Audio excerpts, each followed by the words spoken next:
you to file these reports, alphabetise these folders, and read these books by tomorrow.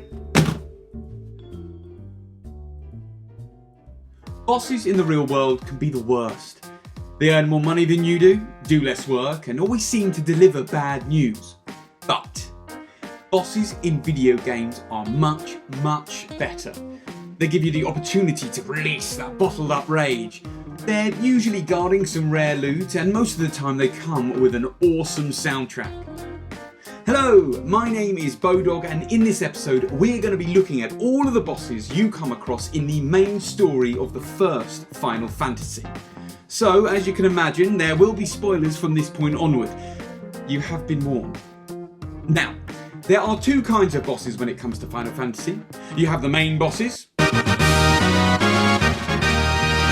and then there are the, let's call them lesser bosses. I'm including these second bosses as they are fixed encounters in the game that you will have to face in order to continue the game, even though sometimes they are weaker than the random encounters you will actually come across. But without further ado, let's begin. First up is Garland. He's stolen the princess and is trying to ransom her for the throne. Classic. He's pretty easy as long as you haven't run from every battle up until now, so you should be able to take care of him pretty simply. Just attack him with physical attacks, fire a lightning if you've got a black mage, and stick to physical attacks or healing with your white mages. Next up is BK. BK? BK. I think it's how you say it. BK. Yeah. A pirate terrorising the town of Provoca. Now, you don't actually fight BK himself, but you will have to take on his crew of 9 pirates. Now, this is definitely one of those lesser bosses, as you should only need to go all out with attacks to defeat these lowly lackeys. Although this is an easy fight, still don't get too cocky and go in with low HP, just in case you do get unlucky and the pirates team up on one character. Yeah, that could get messy. Again, the next boss is one of the lesser kind, but this is one you should take care with. These are the Pisco Demons, and you will meet these guys in front of a treasure chest containing the crown in Marsh Cave. You'll be facing between 2 to 4 of them, and they can hit hard. Make sure you concentrate on taking one down at a time and keep your HP up. Unfortunately, they aren't weak to any particular magic, so your best choice is sticking to physical attacks. The thing that can really make these guys hard is that you may be running low on magic or recovery items by the time you make it this far, so seriously, be careful with these guys. Okay, so here is the first real challenge of the game. Astos is the king of the Dark Elves, and he's been disguising himself as a human king in the Western Keep. He asks you to bring him the crown from the Marsh Cave, but when you do, he'll reveal his true colours and attack.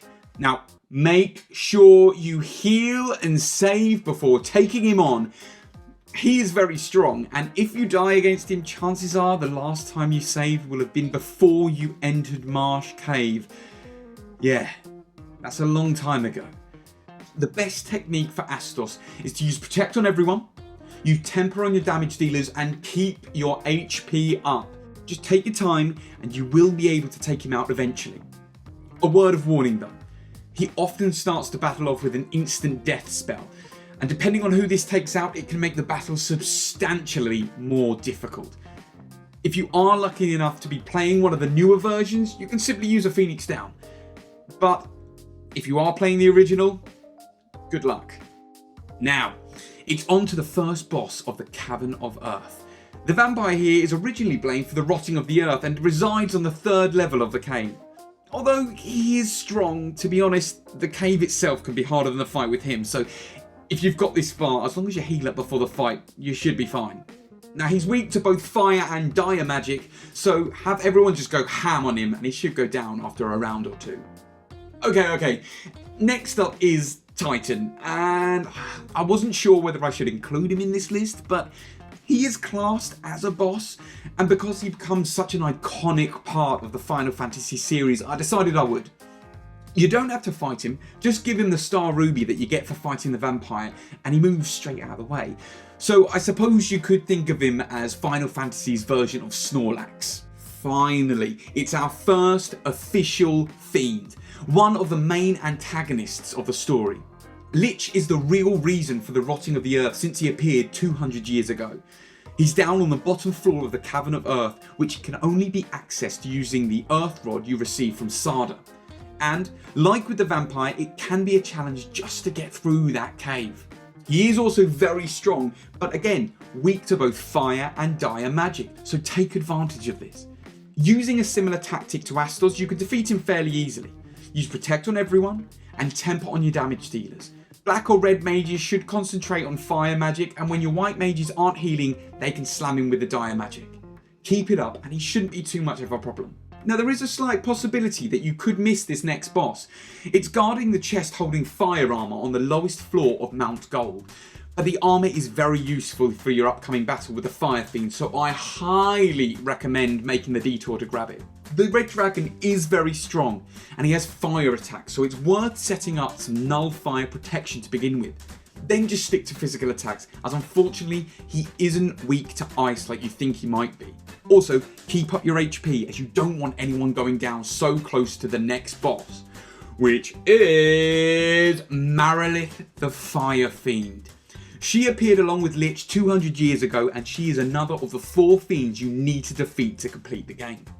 First things first, you are gonna want to protect yourself with null fire to weaken her fire attacks.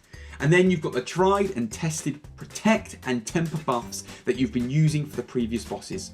Keep hitting her with physical attacks and you'll soon be the owner of your very own shiny fire crystal. Okay, remember we talked about those lesser bosses? Yeah, this is definitely one of those. There are a couple of eye-type bosses, and the Evil Eye is the first one. It's protecting the levy stone needed for the airship in the ice cavern, and if I'm honest, it's pretty pathetic. Honestly, you'll probably take it out in a hit or two, so as long as you can make it this far, you are pretty much guaranteed to walk all over this boss fight. Moving straight on to our next boss, it is the final challenge in the Citadel of Trials. Here, you'll be facing off against either 1 or 2 dragon zombies, and like all undead, they are weak against both fire and dire magic. They should be fairly easy to defeat at this point, so pound them with fire, dire and physical attacks, then have a little celebration with a makeover from Bahamut. Now you are fully powered up, it's time to get back to defeating fiends, and the Kraken is next on the list. He appeared 400 years ago, and he took up residency in the Sunken Shrine, home of the mermaids.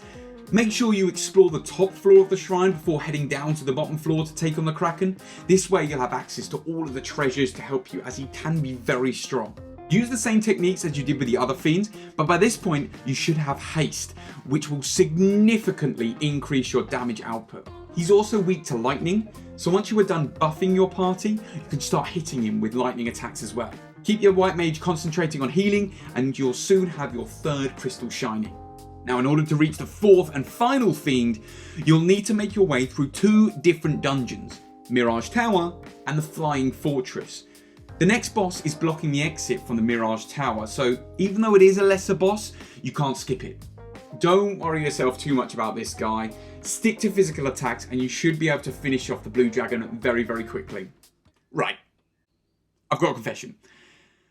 When I said earlier that there were only 2 types of bosses in Final Fantasy, I lied. Yeah, there is a 3rd type, the optional boss.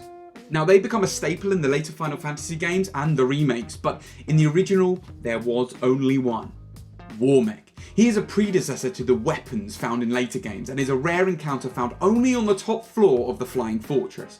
Now, you could go through the whole game never knowing he was there, but if you do run into him, you need to be prepared. He is easily one of the hardest bosses in the game and is certainly harder than Tiamat, the final fiend.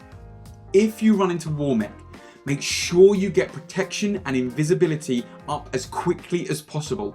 Haste and temper on your damage dealers and just keep chipping away. He will heal up after every turn, so it's gonna take a while, and he can hit very hard even on your tank. Watch out for his nuke attack, which could easily wipe out your whole party if you haven't been paying attention to your HP. But persevere and you will be awarded with a huge amount of experience and gil. Now Tiamat waits at the end of the flying fortress and is your final feed you will need to face to restore the crystals. If you have faced Warmech at this point, she will seem a lot easier, but she is no pushover.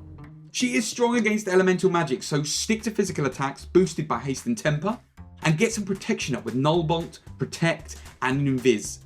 She's got a lot of HP, but with a fully boosted damage dealer, she'll go down fairly quickly. Once you've taken her down, you've done it! The crystals are restored, but it's not over yet. Now you have to head out to the Chaos Shrine to face the main antagonist who's been pulling the strings throughout the game. But first, Death Eye. Yeah, another joke of a boss that guards the entrance to the basement. Like Evil Eye, this guy should go down in a hit or two, so don't worry much about this fight. What's that? Wait, no. You aren't experiencing deja vu. No, your game file hasn't corrupted. That is Lich again. He's back and stronger than before. In fact, you will need to face all 4 of the fiends again, and they will all be stronger than before with resistance to all elemental magic. That means physical attacks are your friend here, so the haste and temper technique will work wonders. You'll face 1 fiend per floor, so make sure you keep your health up as you travel through the dungeon so you don't get any nasty surprises. And soon, you'll find yourself in the final room ready for Garland. That's right, the princess stealing knight from the beginning is really the main antagonist. He's travelled backwards in time to harness the power of the 4 fiends and sent them forward into the future so they can send him back into the past. And it's quite complicated, and I could fill an entire video itself just with the timey-wimey weird stuff. But let's just say there is some crazy time travel stuff going on here.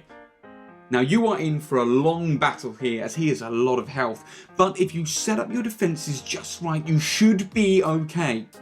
Now make sure you have all of the null effect spells, including Null Death, as he can use every single spell in the game, including those instant death ones. Haste and temper on the damage dealers, of course, and just keep spamming heal magic even if you aren't sure you're going to need it, because trust me, if he lets loose a flare attack, you will. Now keep it up and eventually you'll defeat him, and then just sit back, relax and enjoy the end of the game. You've done it! So, that has been all of the bosses from the main story of the first Final Fantasy. If you are interested in the optional bosses, let me know down in the comments and I'll make another video featuring the plethora of bosses that have been added to the game, and there are a lot. Thank you very much for watching. This has been Bodog. I hope you've enjoyed the video. If so, please give it a like, and if you are interested in more stuff like this, hit that subscribe button. Bye!